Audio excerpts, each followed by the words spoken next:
안녕하세요. 공포학과 M교수입니다. 저는 요즘 브레이브걸스의 롤린에 빠져 있습니다. 운전이나 해 라는 신곡도 있던데 그것도 괜찮아서 쭉 듣고 있는데요. 그러다 문득 무서운 노래가 있지 않나 싶어서 이것저것 찾아보다가 섬지박이가 바로 떠오르더라고요. 아마 아시는 분들도 계시겠지만 섬지박이가 실제로 섬뜩한 이야기를 숨기고 있다고 하죠. 오늘은 섬지박이를 둘러싼 각종 괴담들을 살펴보겠습니다. 가시죠. 우리가 어렸을 때 한 번쯤 들어봤을 노래가 바로 섬지박이입니다. 조금 더 무서운 분위기를 만들기 위해서 제가 한번 불러드릴까요? 부르고 싶네요. 엄마가 섬 그늘에 굴 따러 가면 아기가 혼자 남아 집을 보다가 바다가 불러주는 자작 노래에 발베고 스르르르 잠이 듭니다. 2절도 들으셔야 하는데요. 아기는 잠을 보니 자고 있지만 갈매기 울음소리 마음이 설레어 다 못 찬 굴바구니 머리에 이고 엄마는 모래길을 달려옵니다. 사실 섬지박이는 우리나라에서 유명한 자장가 중 하나입니다. 그런데 저도 예전에 이 노래를 듣다 보니까 뭔가 꺼림칙한 느낌이 들더라고요. 멜로디도 그렇고 뭔가 스산한 느낌이 들었는데요. 이 가사를 보면 훨씬 소름 끼치는 분위기가 더해지기 때문에 이와 관련한 괴담들이 많습니다. 1절을 보면 엄마가 섬 그늘에 굴을 따러 갑니다. 그런데 아이가 혼자서 집을 보게 되죠. 그리고 바다가 불러주는 노래에 팔을 베고 잠이 들었다는 내용입니다. 2절에는 잠을 자다가 갈매기의 울음소리를 듣게 되고 굴바구니를 채우지 못한 엄마가 달려오죠. 당시 사람들이 이 노래를 듣다가 가사가 이상하다는 생각을 하게 됩니다. 정확히 이 노래가 어떻게 만들어졌고 무슨 배경을 가지고 있는지는 모르지만 확실히 기이한 내용입니다. 아이가 혼자 남았다는 건 분명 아이가 방치되었다는 뜻이고 파도가 들려주는 자작노래라는 부분은 혼자 남은 아이가 잠에 든다는 건데요.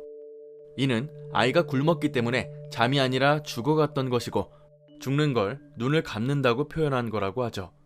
게다가 혼자 있는 아이가 팔을 베고 자는 건 불가능합니다. 즉 죽어가는 아이에게 귀신이나 저승사자가 옆에 있다는 걸 뜻한다고 하죠. 바구니를 채우지 못하고 헐레벌떡 집으로 뛰어오는 엄마가 아이의 사망 소식을 들었기 때문이라고도 합니다. 여기까지 들으면 너무 억가를 하는 게 아니냐는 의견도 당연히 있을 수가 있습니다. 그런데 이 이야기가 어쩌면 사실일 수도 있다는 내용이 있습니다. 이 노래가 섬지박이를 작사한 한인현 작사의 실제 일화를 바탕으로 만들어졌다는 거죠. 고 한인현 작사가의 제자들이 회고록에 실었던 이야기입니다. 1940년대 한인현 작사가는 아이들을 가르치는 일을 했는데 6.25 전쟁 당시 어촌에 있는 소학교에서 근무를 하고 있었습니다. 이 마을에는 사고로 남편을 잃은 한 엄마와 3달 된 아이가 살고 있었는데 마을에서도 가장 떨어진 곳에 살고 있었고 찢어지게 가난했죠. 하지만 아이를 혼자 키워야 했던 엄마는 매일 바닷가에 나가 굴이나 각종 해산물을 따서 팔아야 했습니다. 그러던 어느 날 아기 엄마가 굴을 따러 갔다가 파도에 휩쓸리는 일이 발생하죠. 다행히도 근처 어부에 의해서 겨우 목숨을 구하게 되는데요. 문제는 눈을 떴을 때는 이미 이틀이라는 시간이 지났고 집에는 3개월 된 갓난아이가 혼자 있었고 곧장 집으로 달려갑니다.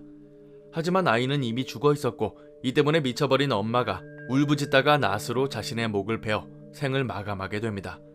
한인현 작사가가 이 이야기를 듣고 충격에 빠지게 되는데 시간이 흘러 이 이야기를 토대로 시를 짓게 되고 그게 섬지박이의 가사가 됩니다. 물론 이 이야기 또한 제자들이나 다른 사람들이 지어낸 이야기라는 말도 있습니다. 하지만 실제로 당시 섬에서는 아이를 혼자 집에 두고 해루질을 하러 가는 일이 많았습니다. 그러다 보니 이 같은 일들이 충분히 발생할 수 있는 상황이긴 하죠. 이게 사실일지 아닐지는 몰라도 괜히 이런 내용을 알고 듣다 보면 확실히 다르게 들리긴 합니다. 다시 불러드리고 싶지만 조금 무서워진 관계로 부르진 않겠습니다. 우리가 어렸을 적 동심이 가득했을 때 들었던 노래 중에는 이처럼 섬뜩한 괴담들이 있는 경우가 덜어 있습니다. 우리 집에 왜 왔니 왜 왔니 왜 왔니. 이 노래에서도 꽃을 찾으러 집에 왔다는 가사가 사실은 인신매매로 인해 만들어진 노래라고 하죠.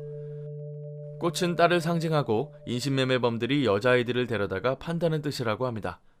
아무 생각 없이 들으면 한없이 좋은 노래들인데 숨겨진 의미를 찾다 보면 더 이상 좋게 들리지는 않네요. 오늘 강의는 여기까지입니다.